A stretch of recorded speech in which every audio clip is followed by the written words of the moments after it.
শর্মিলা এখন ফোঁটা দিচ্ছেন। ও আমার ভাগ্নি।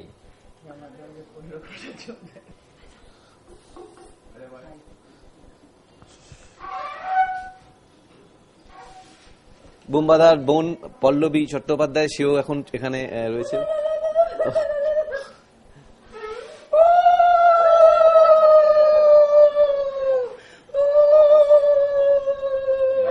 আশীর্বাদ হয়ে গেছে। হ্যাঁ, কি আশীর্বাদ করলে বোমবাদা? রোগা হয়েছে। দাদাকে দেখে ইন্সপায়ার হচ্ছে না, কি করবো? প্রচুর পরিমাণে মিষ্টি বা এই যেগুলো দেখছেন আমার একেবারে ইয়ের মধ্যে নয়, মানে প্রচুর মিষ্টি এসছে, মানে যেটা একেবারেই আমার ইয়ের বাইরে। ওদের আজকে দিনটা কিছু করার থাকে না, এটা একটা টর্চার। বাট আচ্ছা, এই এখন পল্লবী চট্টোপাধ্যায়ের ফোঁটা চলছে। আমাদের দর্শকরা শুনে ভাই কপালে দিলাম ফোঁটা, জমে তোরে কাটা ভাই আমার সোনার। কাঁটা বলেনি, পাঁটা বলেছে। সেটা ছোট বয়সে বলতাম, যে ঝগড়া হতো তখন ভাইয়ের কপালে দিলাম ফোঁটা, জমে তোলে ধরে পড়লো পাটা ভাই আমার সোনার পাটা। এটা ছোট বয়সে বলতাম। ধোকলা এনেছি তাই জন্য। তো এখন সুপার ডায়েট, কিছুই খায় না, সেজন্য যে জল দিয়েছে। আমি একটু ধোকলা এনেছি, মানে যেটা ডায়েট, মানে ও তো খায় না, দুজনেই খায় না, ওর পিতা দুজনেই কেউ খায় না, সেজন্য খুব একটু ধোকলা খাওয়ালাম। এবারে মিষ্টি বাদ নাকি? হ্যাঁ, একদম মিষ্টি, তো মিষ্টি একদম বাদ মানে অন্যদের জন্য। বোমবাদা, বলছি যে তুমি তো শর্মিলাকে আশীর্বাদ করলে রোগা হওয়ার জন্য, তোমার এবারে পল্লবীকে কি আশীর্বাদ করলে বলো? বোনের চেহারাটাই আমি তিনজনকে একই আশীর্বাদ করছি যে তোমরা একটু রোগা হও, সুস্থ থাক, ভালো থাক। একটু রোগাটা হলে সবাই সুস্থ থাকবে, এটাকে বলি, কারণ আমাকে দেখে ইন্সপায়ার্ড হও। আমি এটাই, মানে বোনদের কাছে এটাই বলতে পারবো যে সবসময় সারা বছর যেন ভালো থাকে, সুস্থ থাকে, ভালোভাবে দিনটা কাটায়।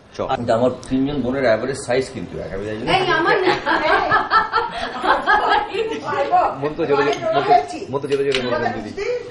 সবাই আমার সাথে সকালবেলা জগিং এ যায়।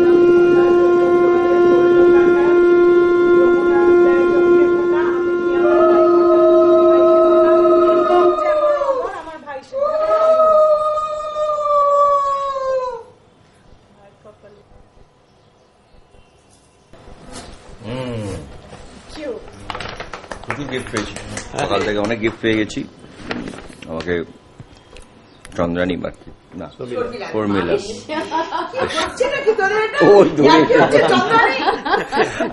শর্মিলু আমাকে দিয়েছে সকালবেলা গিফট, মাকে দিয়েছে, আমার আর এক বোন টুকিও দিয়েছে। প্রচুর সকালবেলা গিফট পেয়েছি, এটা সব থেকে আনন্দের। সকালবেলা আমি গিফট পাওয়া, এটা সব থেকে ইম্পর্টেন্ট। পল্লবীকে বলবো, পল্লবী আজকের দিনটা, মানে ছোটবেলায় তো তুমি ফোঁটা দিতে, সেরকম কোন স্মৃতি? ছোটবেলায় মানে আমরা বসে বললাম যে যখনই আমাদের ঝগড়া হতো বা আমি যখন রিভেঞ্জ নেওয়ার জন্য, তখন কিন্তু সবসময় একদম মানে মনে হতো একটা স্পেশাল ডে, এটা হচ্ছে মানে ভাইদের জন্য, দাদাদের জন্য। তো সেই অনুষ্ঠান মানে আগে থেকে সব প্যাকেট করে মা রেখে দিত, তো কি দেওয়া হচ্ছে। আর আমার সবসময় মনে হতো যে বোন ফোঁটা হয় না কেন, একটাই প্রশ্ন হতো, ভাই ফোঁটা হচ্ছে, রাখি হচ্ছে, কিন্তু বোনেদের কেন হচ্ছে না। ভাইদের নিয়ে ইম্পর্টেন্সই হয় না সেদিনটা, বোনরা ভাবে যে বোনদের জন্য কেন ওটা ফোঁটা হয় না। দাদা, আজকের দিনে মানে খাওয়া দাওয়ার কোনো রেস্ট্রিকশনে খাওয়া দাওয়া চলবে এরকম ভাবে? এই কি হয়, কালীপুজো বা কালীপুজোর থেকে দুর্গাপুজো থেকে শুরু হয়ে যায়। দুর্গাপুজোরও ভাইফোঁটাটা একটু মানে একটু ইয়ে হয়, মানে কারণ ওদের দুর্গাপুজোটা তার মতন করে ভোগ ছাড়া যায় না, কালীপুজোটা ছাড়া যায় না। ভাইফোঁটা এবার বোনরা যেন কিছুটা শখ করে পাঠাবে এবং তাদেরকে সারাক্ষণ না বলা যায় না। যেটা হয় যে আমার একটু হয়তো ওয়ার্কিং আওয়ার্সটা একটু বেড়ে যায়, আমি যেটা ওয়ার্কআউটটা করেছি আর একটু ওয়ার্কআউট, তারপরে পরবর্তীকালে আগামী দিনগুলোতে আবার একটু ক্রাশ ডায়েটিং করবো। তার আগে আপনাদের বলি, টলিউডে 1 নম্বর মানুষটা, তার খাওয়া দাওয়ার মধ্যে সবচেয়ে বড় যেটা আছে 4 পিস, মানে একটা শসা 4টে ভাগ করা, তার সঙ্গে 2টো বিস্কিট এবং তার সঙ্গে 100 গ্রাম বা 200 গ্রাম মিষ্টি টক দই। এটা হচ্ছে মহাভোজ। সেই ভদ্রলোক পুজোর থেকে নাকি এর মধ্যে ডায়েট ভাঙছেন, নিজে ডায়েট ভেঙেছেন। কি ডায়েট ভেঙেছে এখনো পর্যন্ত? একটা মিষ্টি খেতে দেখলাম না, আপনারা নিজেই দেখছেন। প্লিজ প্লিজ প্লিজ প্লিজ না, এটাই খাবো একটু আস্তে আস্তে করে, একটু করে। মিষ্টিটা সকাল সকাল খাওয়া যায় না, ওই জন্য ধোকলাটা একটু খেয়েছি, আর সবার থেকে একটু খেয়ে পেট ভরে গেছে। লোকে বলে অর্পিতা, তোমার স্ত্রীও এতে খুব মানে সাংঘাতিক ভাবে মিষ্টির ব্যাপারে, বর্জনের ব্যাপারে নাকি তোমরা হাত মিলিয়েছো।